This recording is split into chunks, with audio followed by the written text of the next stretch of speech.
countdown to the last comic shop in 5, 4, 3, 2, 1. Spider-Man, Spider-Man, does whatever a spider can, spins a web any size, catches thieves just like flies. Who are you, Michael Bublé?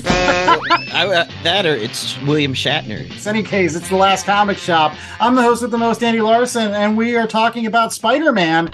And I am joined by my two co-hosts, J.A. Scott and Chad Smith, one of which is also a major Spider-Man fan, like me. The other one kept on saying that Silver Surfer would just beat him up in a fight, like we didn't already know that. Come on, 13-year-old J.A. Why did you have to burst our bubble? Oh, man. As we'll see later on in this episode, mild spoilers, he could take down Silver Surfer's biggest bad and swing him back into space. That's right. It happens in today's book. And for all of those panel pals that may have been going out to go see the new Spider-Man movie in the movie theaters across the Spider-Verse, we've got that movie review for you later on today's program. But first, we're going to give you a comic book that you, or maybe your parents or grandparents or, I don't know, people on the street that you're like, yeah, go to a comic book shop and go pick this up. They're all going to enjoy it because it's an awesome book, I feel, for all ages. It is called Spider-Man Miles Morales. No. It's called Spider-Man Double. No, it's not. Oh, what is it called then? It's Peter Parker and Miles Morales, understood, Spider-Man, Double Trouble. Oh, okay. Well, Chad, who did this particular project? It's a 4-issue miniseries that started coming out towards the tail end of 2022 and just wrapped up earlier this year. It was written by Mariko Tamaki and Vita Ayala, which we're familiar with Mariko Tamaki from... Laura Dean Keeps Breaking Up With Me, one of our shows from last year. And Vita Ayala, you fine folks out there may or may not remember, wrote The Labors of Magic. And not only that, but then we've got an artist that was also highlighted on a past episode of The Last Comic Shop, right? That's right. Guriheru, the artist team that was responsible for one of my favorite books, Superman Smashes the Klan. Yeah, all of those episodes available out on lastcomicshoppodcast.com. You can check out all of those reviews, but we hope you stick around for this review. And to start us off with that review, we've got the 10-cent synopsis, as always, and that comes from J.A. Scott. So, J.A., what happens in these 4 issues of Double Trouble?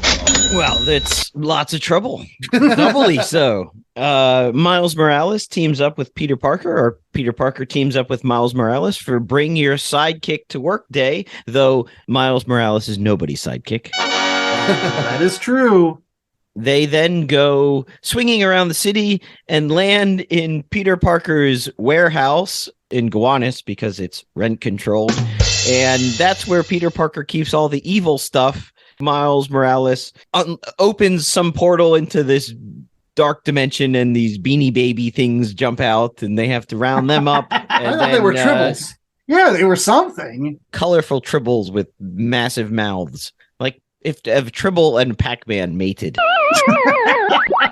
And then Mysterio shows up and sucks Miles Morales into this interdimensional milkshake container and takes him to Villain Con, which is a comic con for villains, to show him off as like a part of his show and tell section.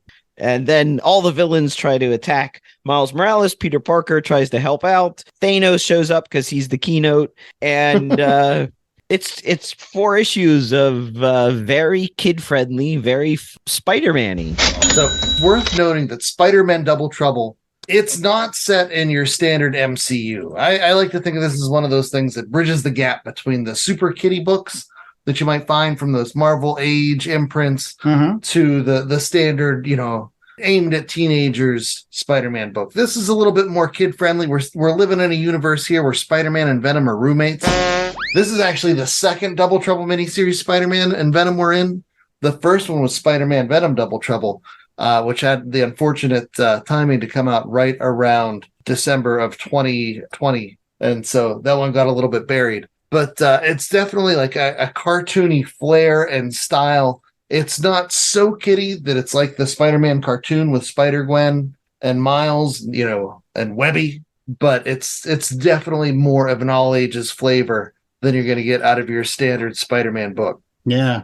And I will say that I really love that approach. As somebody that has gone on this program before and said, I love me an all ages book, I'll say it again. That is my bread and butter. That's what I was raised on. I was not raised on, certain comic books for, adults and then other comic books for kids. You wrote a comic book and hopes that like anybody from 6 to 60 could pick this up. And I find this particular 4-issue arc completely and utterly charming.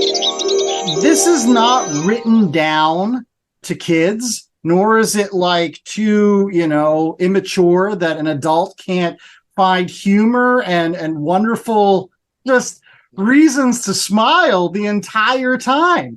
I mean, my favorite part of this entire book is what they do with Thanos. I mean, Thanos is the big bad, one of the biggest bads of the Marvel Universe.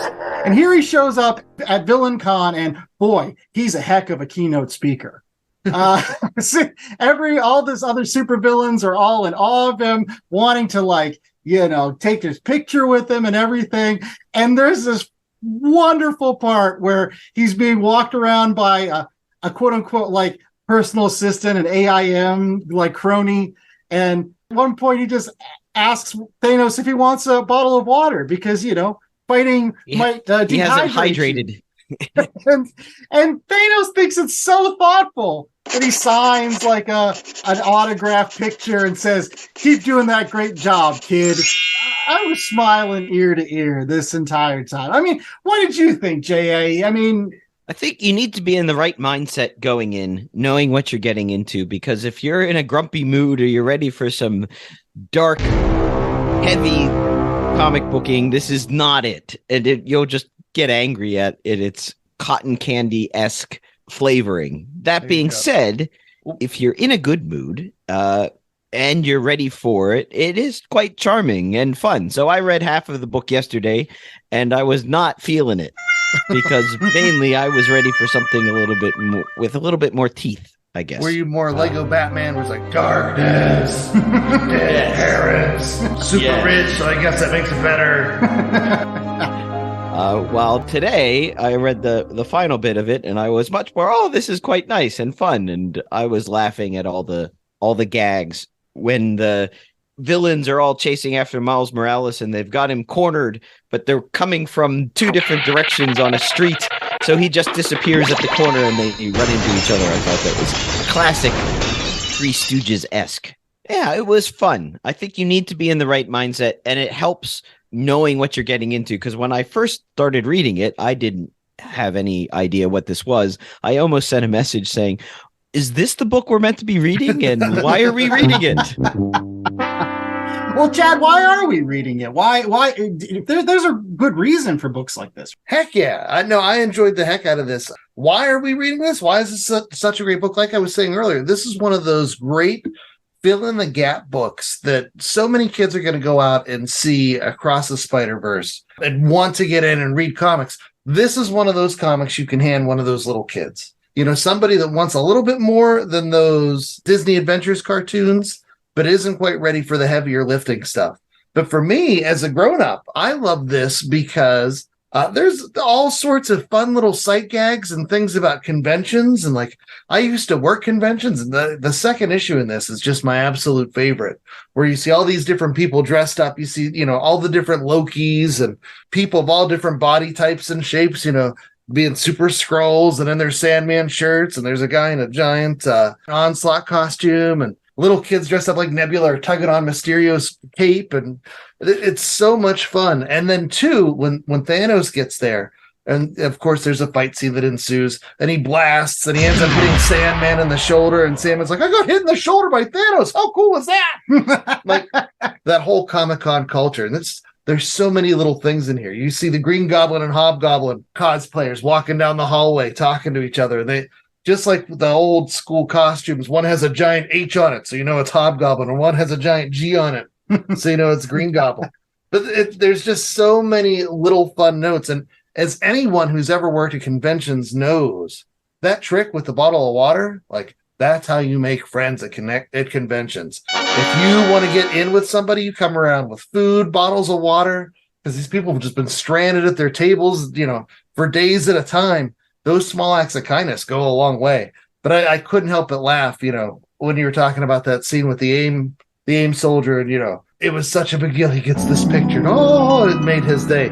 They have that spirit that comic books used to have, where they're not afraid to laugh at themselves, and they're not afraid to be a little ham-fisted, and the whole plot contrivance with, there's this thing that teleports people out of the way, and none of it takes itself too seriously. It never forgets to have fun. And the interplay between Spider-Man and Miles, Spider-Man and Spider-Man, I should say, just all of it is a joy, and it's never too serious. It knows what it is, and it just lives in it. Yeah.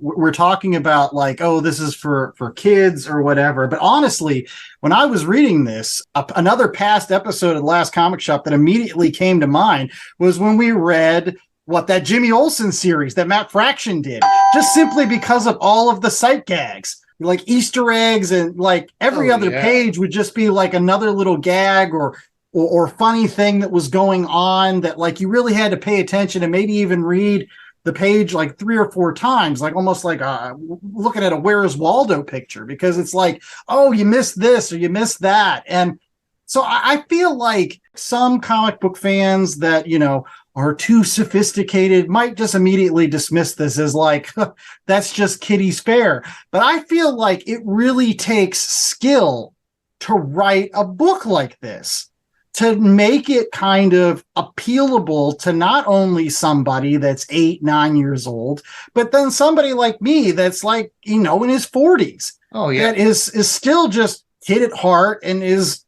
just wants sometimes a quick read. And it goes deep on the Spider-Man lore. Some of the bad guys that show up, you run the gamut between everybody from the Tarantula to the Looter to Grizzly. There are a lot of deep dives in here, whether it is, cosplayers at the conventions. And there's modern stuff, too. I saw Boomerang from Superior Foes of Spider-Man pops up in here.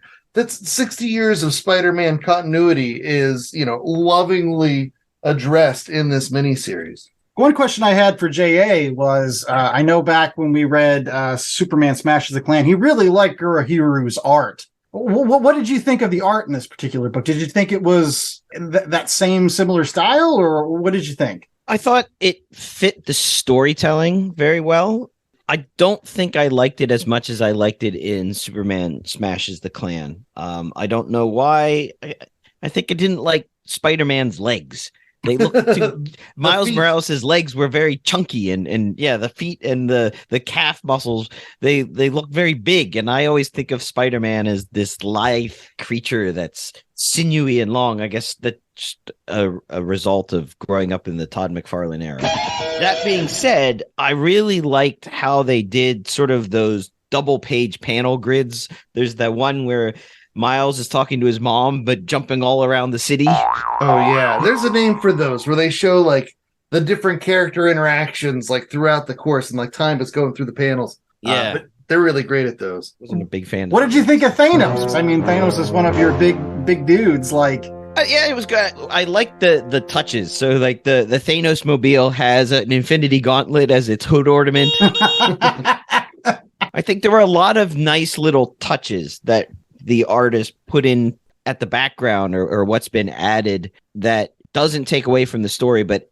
adds a bit more depth if you're an adult. I think the people who would struggle with this book the most are probably going to be teenagers who are ready for something more serious, and they'll be like, this is a kid's book. No, so I feel they might have to wait until they have kids of their own, and then they'll appreciate it again. Right. For those folks listening to the show that are parents and things like this, I feel like this taps into some of the animated shows, again, Across the Spider-Verse, or a Disney movie where you originally go because you're taking your kids, and then you end up they put all these little gags and sight things in, and you're like, oh, that's that's at me. That's not at the kids. That's at me. Like I'm the target for that because they know I'm coming. So I think this is a great book to read with your kids. If you're a parent and you're listening to this particular show, buy it for your kids and then sit down and read with them. I think this is one of those books that I think you'll all enjoy. That's just my take. It has that readability quotient, not unlike something like Goodnight Moon, where you can read it over and over again, and it's very simple on the surface, but at the same time there's so much going on in the pictures that every time you read it you pick up something different, and you can pick up something different. Oh, look, there's the mouse. Oh, look, the mouse moved. And no, the cow is now jumping over the moon and not under the moon, and all these little things. Chad, what did you think of the fact that Spider-Man doesn't take off his mask at all? Oh, I think that's part of the charm. I love the expressiveness. Anytime artists are given the leeway to play with Spider-Man's eyes for expression purposes, like I love that. I love to see the squints. I love to see the giant-eyed looks.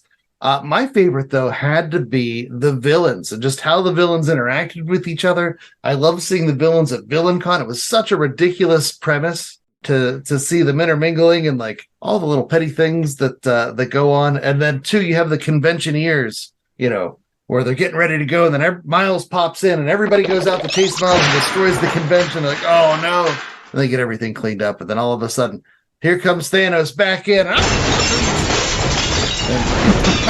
I love it. I've been there. This story, it speaks to me on a couple of different levels, but no, I agree. If you are a teenager, you're probably not going to be digging this one as much, unless this is something a certain style that you're looking for.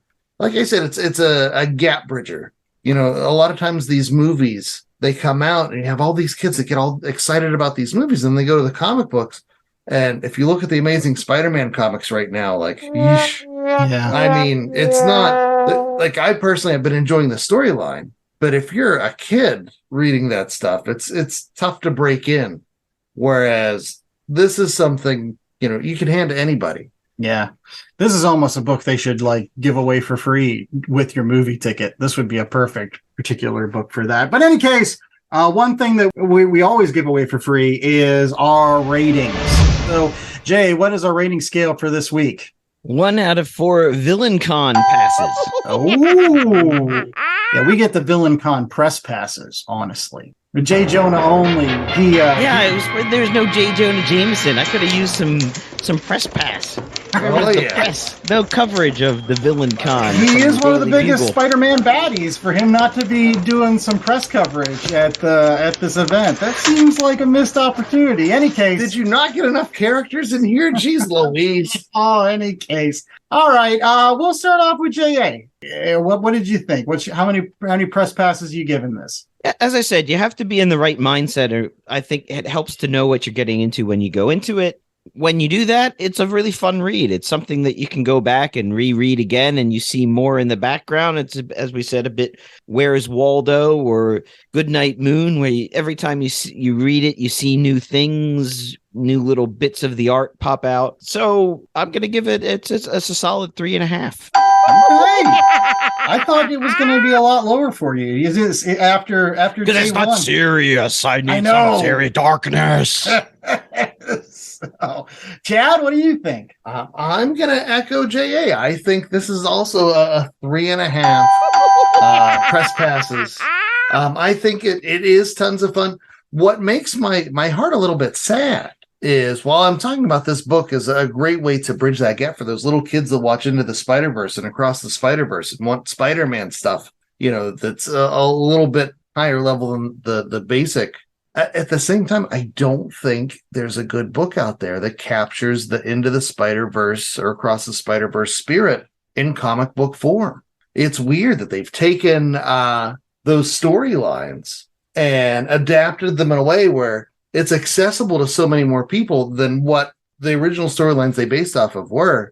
And there's nothing that captures that coolness, I think, in the Spider-Man oeuvre that the movies do. And so, I like this for what it is. This is something I'll share with my 5-year-old and my 11-year-old. And my 11-year-old will roll his eyes a little bit, but he'll still kind of enjoy it and he'll laugh at the jokes. I just wish we had a better, more representative Spider-Man book to read to pair with this movie. Yeah. Well, that was the problem with this week's show. I was trying to find a book that was, not only, only a couple issues in length, but I really, truly wanted to find a book that not only tapped into that same spirit in terms of artwork, but also was all ages, because I feel like, as we'll get to in our review later, I think Across the Spider-Verse and the predecessor Into the Spider-Verse has tapped in to what kind of makes Spider-Man great, that it is kind of an all ages character, similar to like Superman over at DC. A very hopeful character, a character that everybody can kind of get behind. So like, that's what I was looking for. And this was really the best pick, because not only that I think it came from folks with a really good pedigree based on other comic books we've read, but I also just thought that it was colorful. And from a visual perspective, something that interested me. So I wanted to see what it was all about, and I'm really glad that we read it. I'm going to give this a 3.75, a little bit higher than my co-host. I think this is a very, very good Spider-Man book that you can give anybody. I would even give it to teenagers. I'd just be like, lighten up. Seriously, you think you're so cool? Nah, you know what? This stuff's cool. Guriheru's art is cool. Mariko Tamaki is cool. I mean, and then I would, say, hey, she also read these other books like Laura Dean, which you can check out. I think and I would say good luck with that with the teenagers. I think I would have some pretty good luck with those cool teens. The ones that aren't so self-obsessed, I think I'd be okay with them. Wait. The ones, yes, you haven't had teenagers yet. Just wait. The ones who aren't self-absorbed. I say it's a 3.75. I think if you're out there, if you're listening to today's show, I think you should go pick it up. For no other reason than the Spider-Man Venom relationship. We haven't even touched upon that, but that was also another favorite of mine, is the fact that like Venom acts like, hey, stay out of my room, older brother guy. It's pretty hilarious. He's honestly the jerk roommate who eats Spider-Man's toast and then says, we're out of toast. I just love this book. Any case, we'll be right back after these commercial breaks with more Last Comic Shop and some recommendations, which I hope you'll also love. Stay tuned.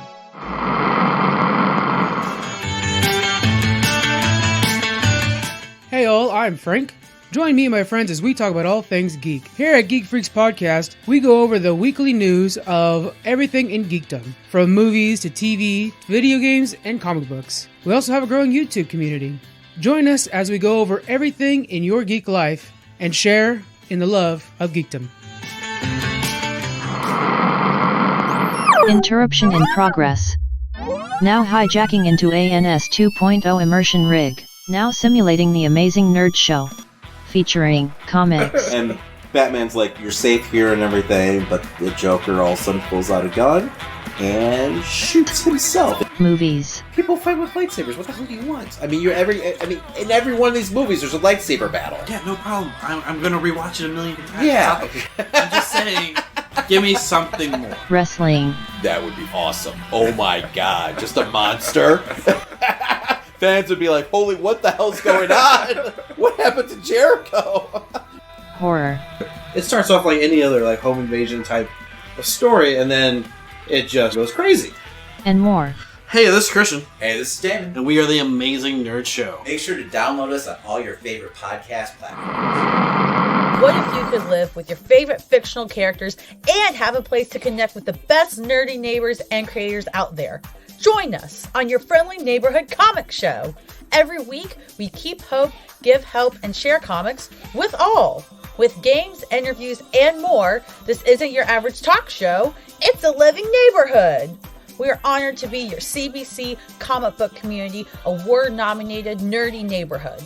So what are you waiting for? Come join the fun and join the neighborhood. It's your friendly neighborhood comic show every Sunday at 1 p.m. Eastern on YouTube.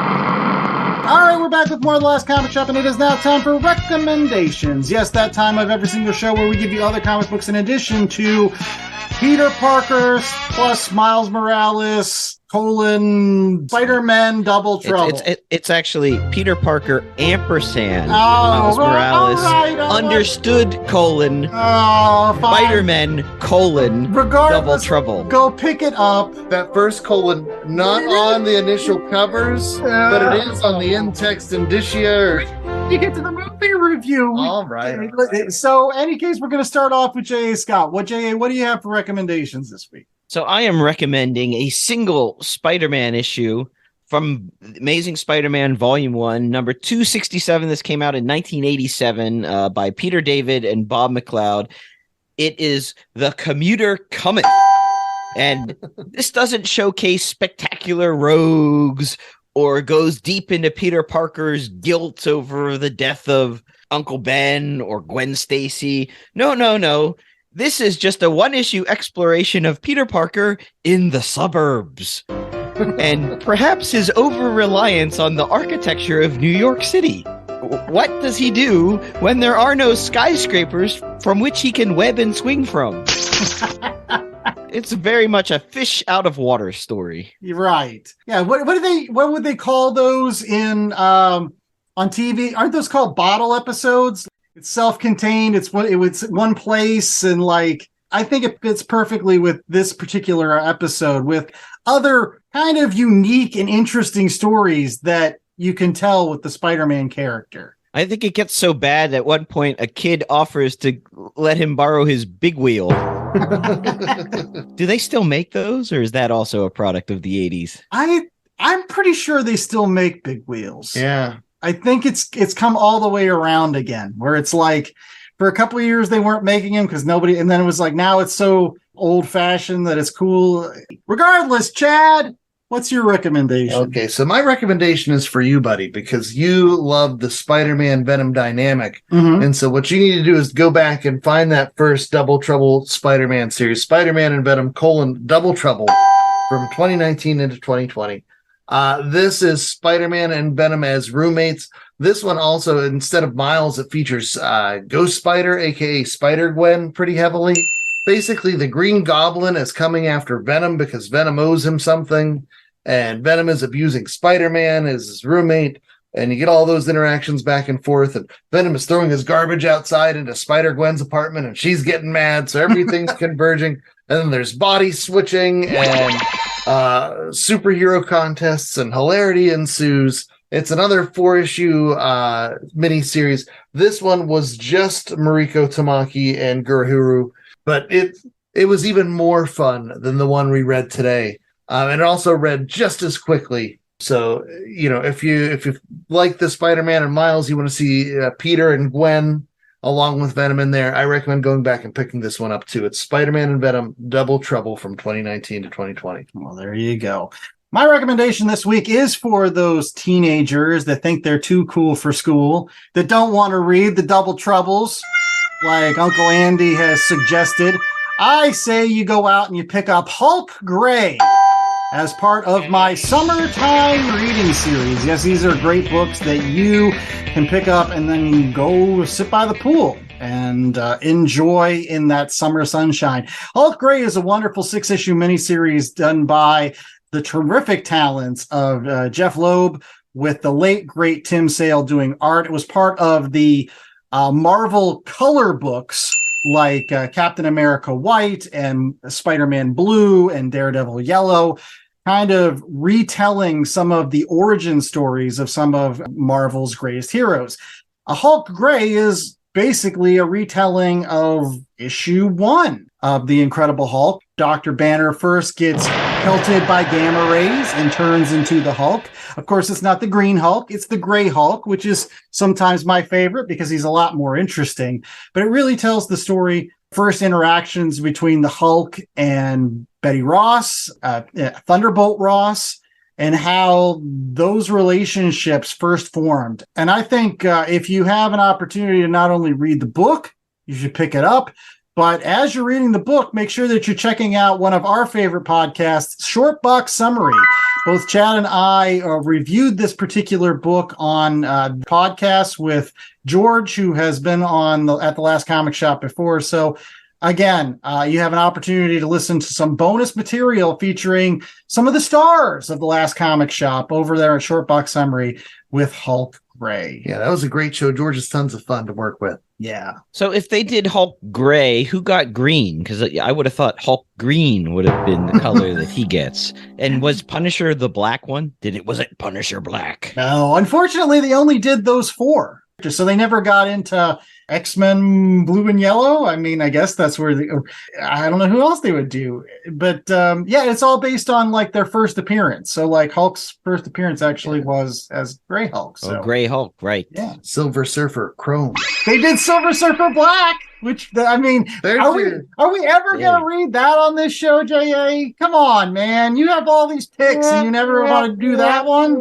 So, yeah, maybe we'll do Silver Surfer Black on a future episode of Last Comic Shop, and you can make sure that you don't miss that by rate, reviewing, and subscribing over at our website, www.lastcomicshoppodcast.com. As I mentioned, there's tons of episodes that we already talked about on this week's show. You want to read Laura Dina's Keeps Breaking Up With Me and then listen to our show, that's there. If you want to read Superman Smashes the Klan and then listen to that show, it's there. All these wonderful episodes, all evergreen. Check it out when you can. What great recommendations. That reminds me of our recommendations today from our Peter Parker Miles Morales, Spider-Man Double Trouble miniseries. Our recommendations were Hulk Gray, Spider-Man issue 267, The Commuter Cometh, and Spider-Man and Venom, Double Trouble.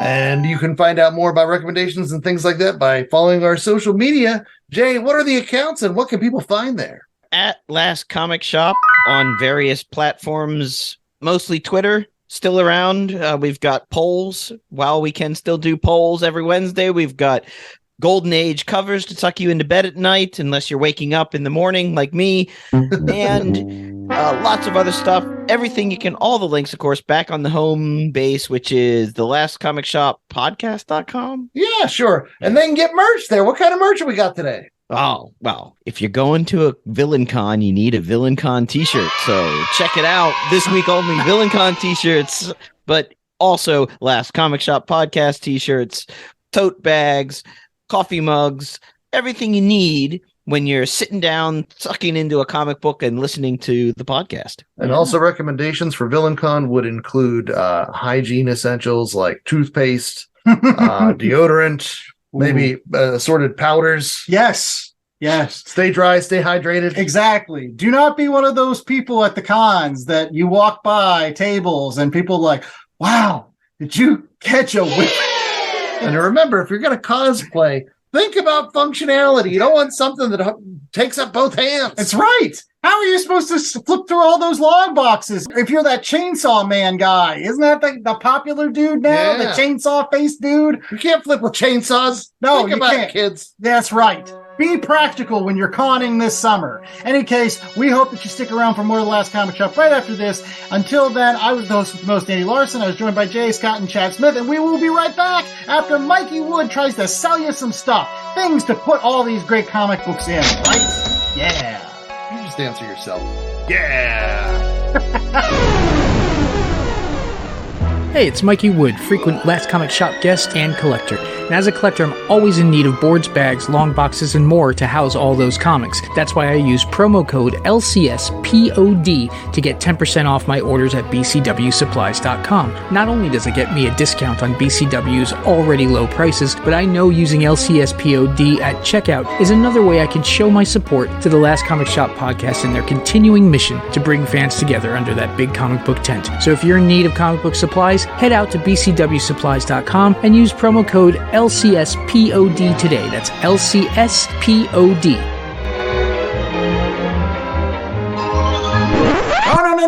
No. As you know, we're still here. It's the Last Comic Shop, and we've got our movie review for you. Thank you so much to Mikey Wood for telling you all about BCW Supplies, where you can get actually 20% off. Yes, 20% off from now until Father's Day using the promo code LCSPOD.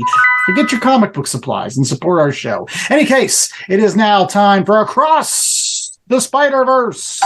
And J.A., who was in this tremendously wonderful animated feature? Okay, so Across the Spider-Verse was directed by Joaquim Dos Santos Kemp Powers and Justin K. Thompson on a script from Phil Lord, Christopher Miller, and David Callahan, based, of course, on the Marvel Comics Spider-Man, created by Stan Lee and Steve Ditko.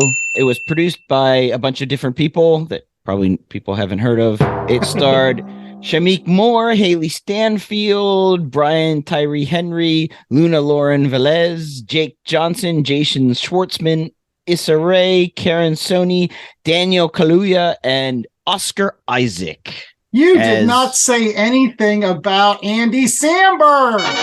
Wait. Spoilers. Should we give spoiler warnings? Yes.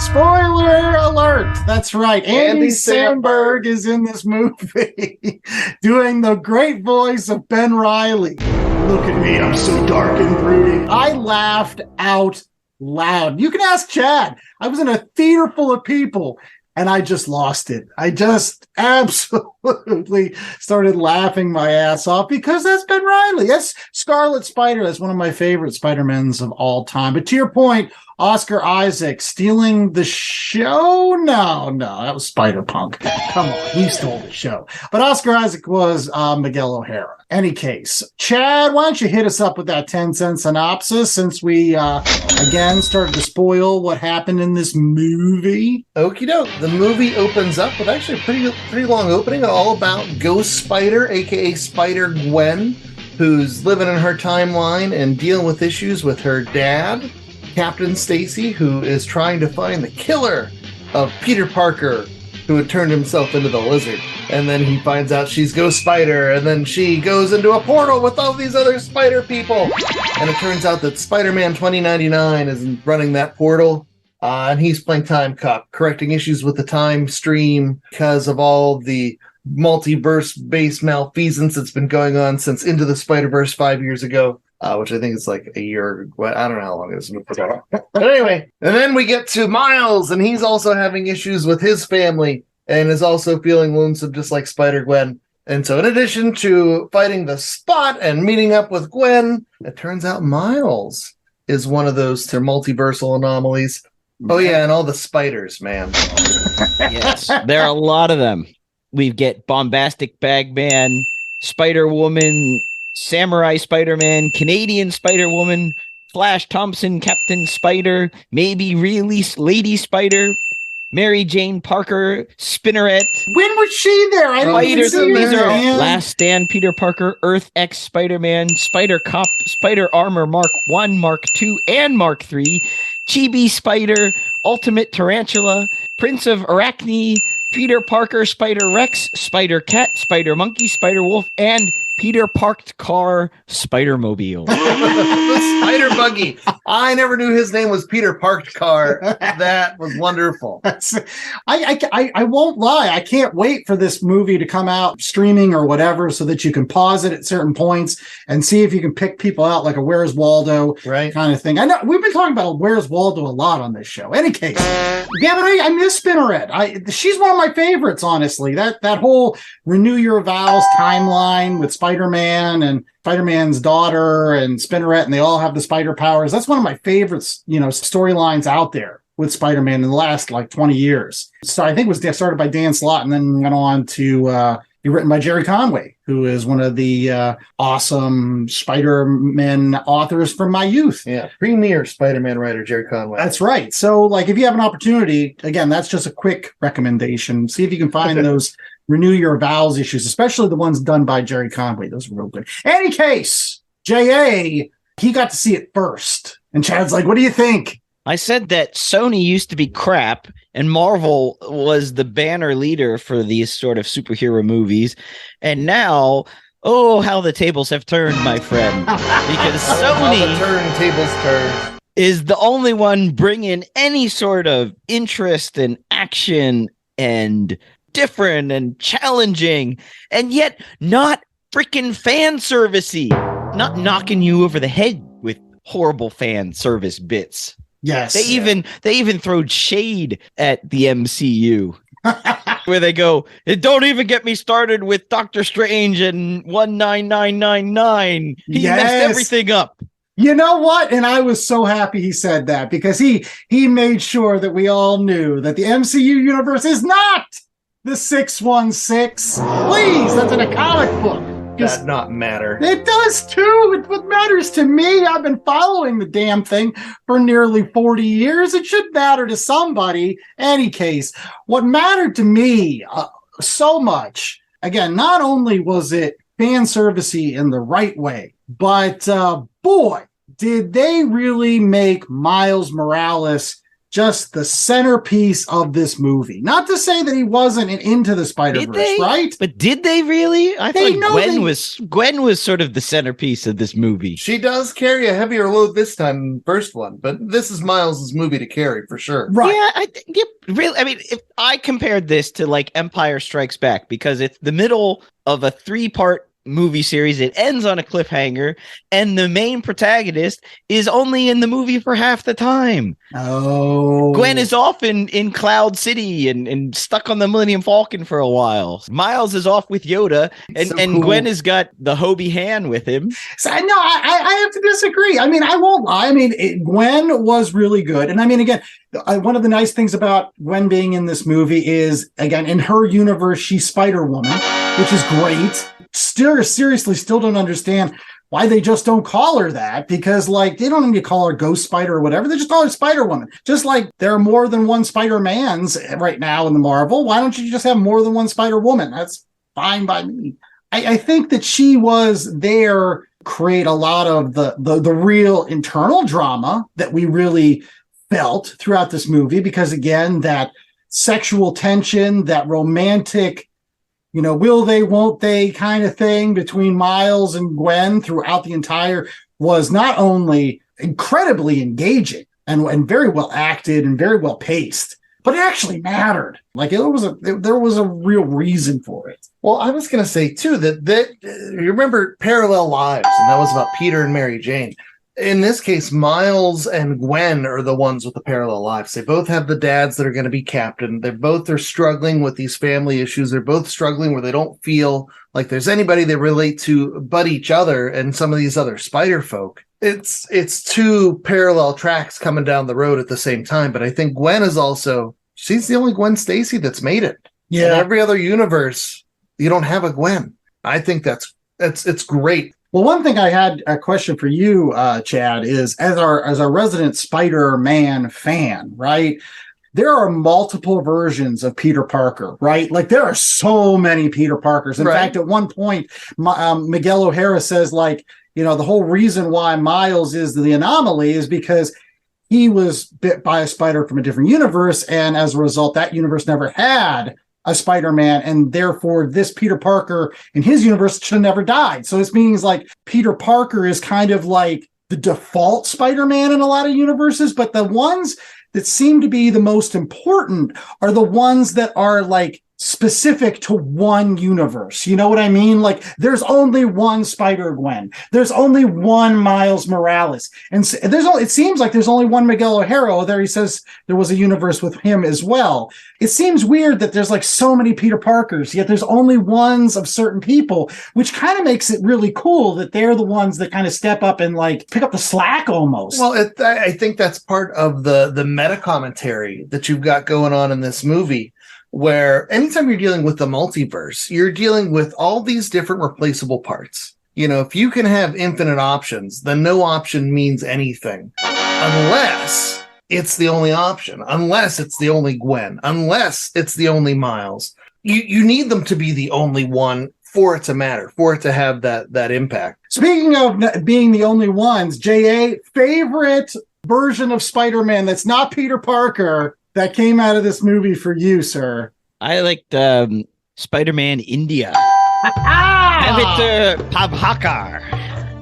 He was wonderful, really, with his hair and like his whole attitude. And again, I think there was some real growth with him throughout his little story arc. Oh yeah, and once again, that's that meta commentary again, where like one of the whole reasons there's an issue here is his version of Captain Stacy gets saved And because that happens, that's ruined the canon. There has to be these certain elements that all these Spider-Men and women have in common. Right. And so that's a really interesting opportunity for Spider-Man India to grow and develop and become something different. Yeah, and that's the thing. Like, did you guys feel like that was really the focus point of some of the background meta commentary for this entire movie? Is like the fans out there saying, no, this is what Spider-Man has to be. These are the kind of things that have to have in his origin story. If you don't have that, then you're not telling the story right. And Miles is like, screw that. Like, I'm telling my own story. So what do you think about that, Jay? Yeah, well, we haven't had the classic great response. Did we get it in the first one? Great power comes with great responsibility. Did we get that in the first one? I don't remember. It was definitely not in this one. Yeah, he didn't get the. So, I mean, it took the MCU Spider-Man 3 movies, and they had to bring back a bunch of old Spider guys just to get to that with great power comes great responsibility bit. Right. So maybe we'll get it in the third one here. I don't know how they do it, because I'm going back to this is the best superhero movie I've seen in a very long time, probably since the first Spider-Verse movie. So much better than the MCU Spider-Mans, like different plane better. And I thought those were good, and now I don't think those are so good.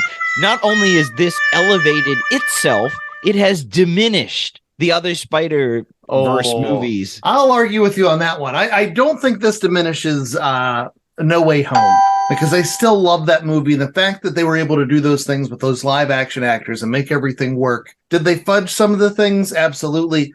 But I don't think this diminishes it. But what this does, it just made me mad at a whole bunch of other people for not being as good.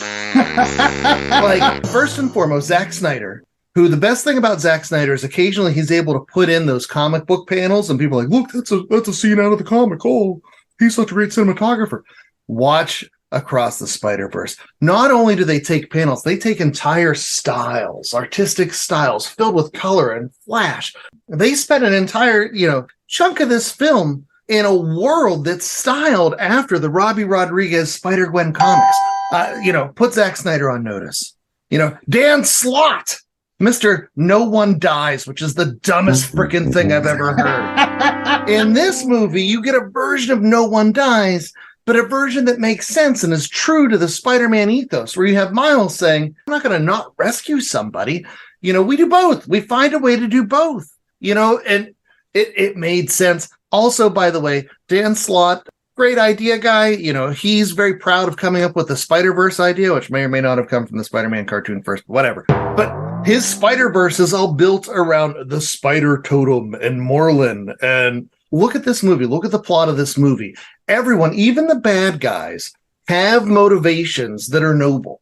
You have Miguel O'Hara, who wants to protect all these different worlds, and he's trying to maintain the canon of these different universes so that worlds aren't destroyed. You have Miles Morales, who's bucking the trends. He's bucking what's come before. He's going to find his own way to do things. You have a morally conflicted Peter B. Parker with his daughter that he's taking around in tow. She's got her superpowers. Oh my goodness. Plus you got Mary Jane, and she was looking cute as a button. Oh man, why can't I get that in the comic, damn it? That's because this movie does all of those things so well. And you want to talk about references? There's so many references. There's so many poses. There's so many artists. There's so many different cartoon appearances from the Spider-Man Unlimited cartoon that nobody remembers from the 90s.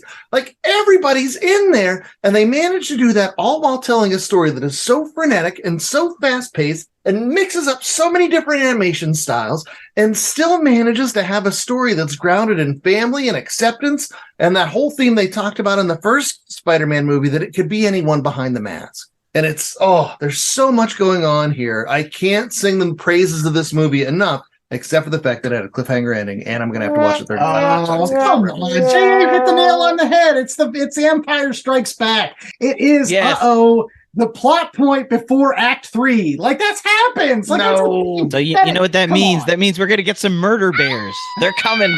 Look out for the murder bears. So according to various sources, Justin Thompson confirmed that the film has 280 variations of Spider-Man. 95 of them are unique and named characters. I want to know the mall cop Spider-Man. that I kept on seeing with the big paunch with his dad bod and what is it, that Paul Blart? Yeah, Paul Blart. He needs one of those Paul Blart, man.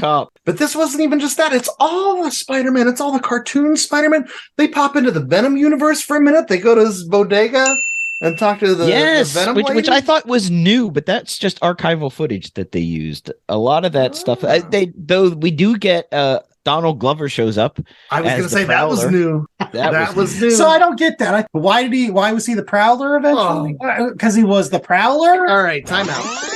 So this goes back to the Andrew Garfield Spider-Man movie. Donald Glover was campaigning to be Spider-Man. And there was a big, huge backlash on the internet. Like, how could an African-American person be Spider-Man? Spider-Man's a white guy from Queens and blah, blah, blah, blah, blah. And so that actually indirectly led to the inspiration that Brian Bendis had to create an Afro-Latino Spider-Man. Because Brian Bendis has several, adopted children of different backgrounds. And he wanted to show that anybody could be Spider-Man. Anybody could be behind that mask. Now, fast forward to the first Tom Holland Spider-Man movie. And who does he bust in that movie but Donald Glover? Donald Glover, who references his nephew Miles. Oh, right. While we haven't seen the MCU live action Miles, we have seen live action Donald Glover, who becomes the Prowler, just like in the Ultimate Universe comics and in first Spider-Verse movie. I completely forgot about that from Homecoming, honestly, because they just never did anything with it. Well, they did it here. They did it all here. They saved it here. Just like the third Spider-Man MCU saved Andrew Garfield and the Andrew Garfield Spider-Man movies. This one saved the MCU movie. Well, thank you for explaining that deep cut, because I just was like, I kind of got the meta commentary about why Donald Glover was there, but I was just like, why do they call him the okay, fair enough. Any cases, time for our ratings of Spider-Man Across the Spider-Verse. And JA, what is our 1 out of 4 scale for this? So we are going to go with 1 out of 4 members of the Spider Society. Oh, wow. The Spidey Squad?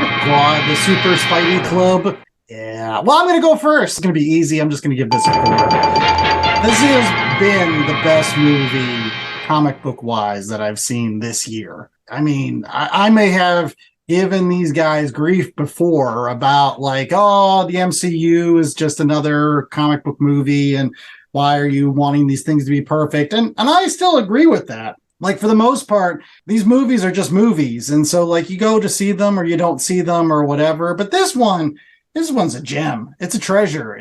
From the animation style. Again, there's something about comic books being adapted into animation, which seems so much better to me than comic books to live action.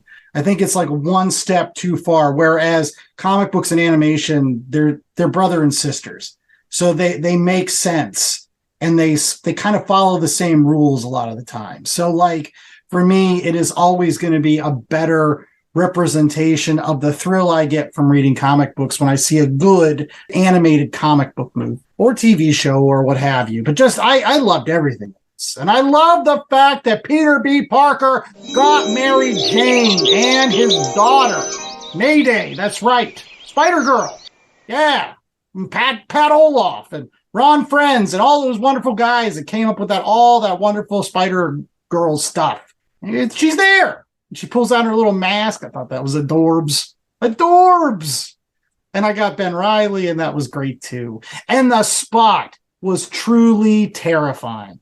Well, that's something we haven't brought up at all. We haven't talked about the Spot and like how they utilize his power set. We've been talking about the different animation styles, but I don't think we've sung the praises of it enough, because like when the Vulture comes in and you have like, what is that? Medieval Italian Vulture, like Leonardo da Vinci Vulture, and he's drawn in his own different, almost like a sketchy pencily style, that's how that character's animated the entire time. But you get Spot, and he's the perfect villain for this style of movie, this frenetic madcap, because he has that Looney Tune likability, and then played up with that whole sad sack Jason Schwartzman voice. You're laughing at him, Miles is laughing at him, and it's like, oh, wait a minute, he's a bigger deal than that. He's going to cause some serious trouble. And I love his character design too. He's essentially an unrealized character. He's drawn as you would draw the beginning of a comic book, where you just circle out the head and the torso and the legs and the arms, but you don't start to define it or fill it in. So it's just got some reference lines. Yeah, I was going to say, when he goes inside himself, you see the rest of those reference lines, the little sketchy parts for his arms. And yeah, I can't sing the praises of this enough. Like, it just does so many things well. Like I said, it made me angry at other people. I'm like, no, Dan Slott, this is how you do this. Brian Bendis, this is how you make things snappy. I saw he got his name on the producer's credit for this, too. I don't know what Bendis did. There's just so much about this to love. With all that said, I still think I prefer the first one. Ooh. I would put Into the Spider-Verse above this one solely because I felt like that was a more complete movie. This one, it's contingent on, them following through with the next half. The stakes are high, the expectations are super high, but like, this movie is not an animated movie. This movie is art. This movie is doing things in film with real life people, not AI generated things. It is just artful in every way, from the storylines that capture that heart, that capture that emotion, that capture the essence of these characters, through the varied animation styles that are doing so many different things at once, through all the crazy madcap ideas with the Spot pulling things out of the Hammerverse, where cartoon people steal things. And by the way, I can't wait for more Spider-Ham in the next one. Managed to have a movie with how many Spider-Men, J.A.? It was a 280. 280 different Spider characters appear in this movie. Well, including Lego Spider-Man. We didn't mention Lego Spider-Man. Loved it. Oh, and how did I not bring up the greatest casting of all time returning again in this movie to serve as the voice of like 3 different characters? It's J. Jonah Jameson, portrayed by J.K. Simmons, and he's there in the Legoverse.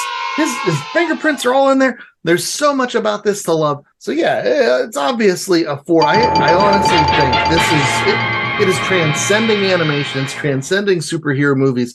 They are doing things, Lord and Miller and company, the thousands of other people that are working along with them. They're doing things with these movies that are just unprecedented and beyond impressive. All right, J.A., how are you going to top that?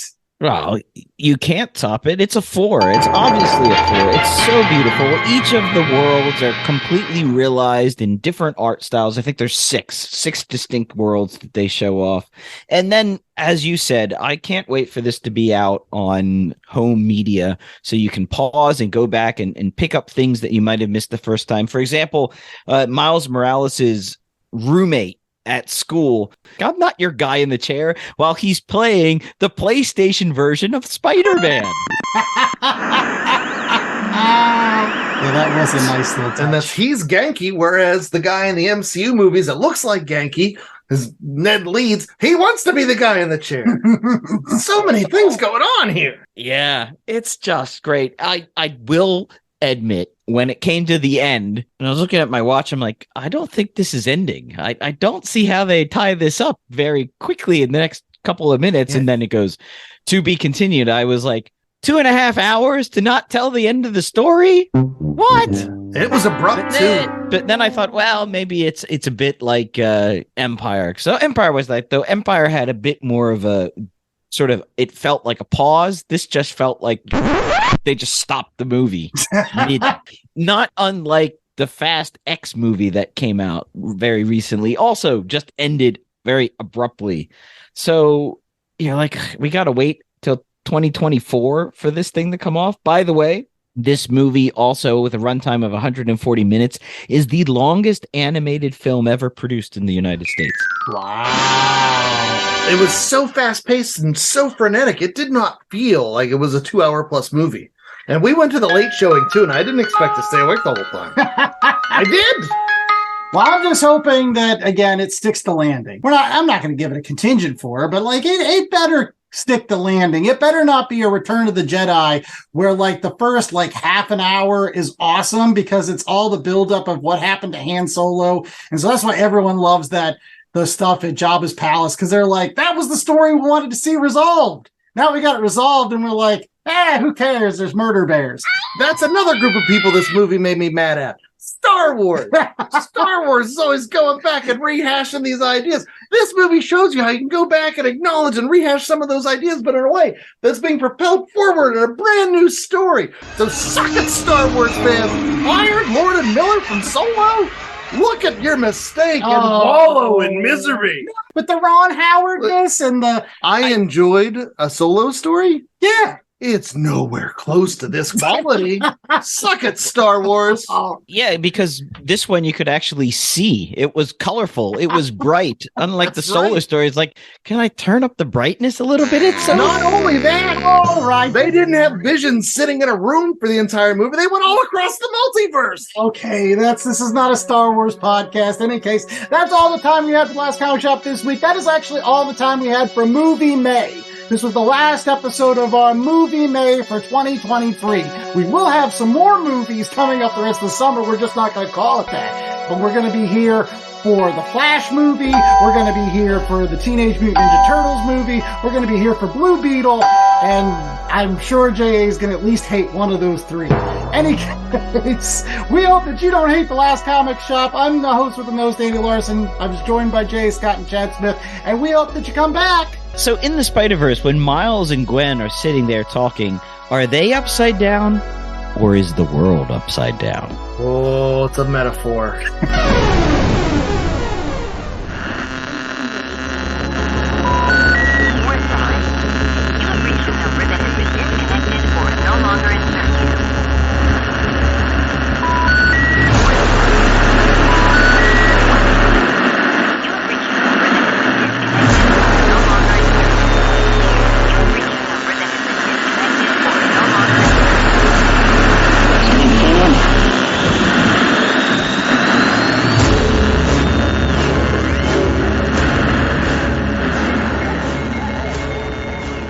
The Last Comic Shop was a 2023 Black Angus production.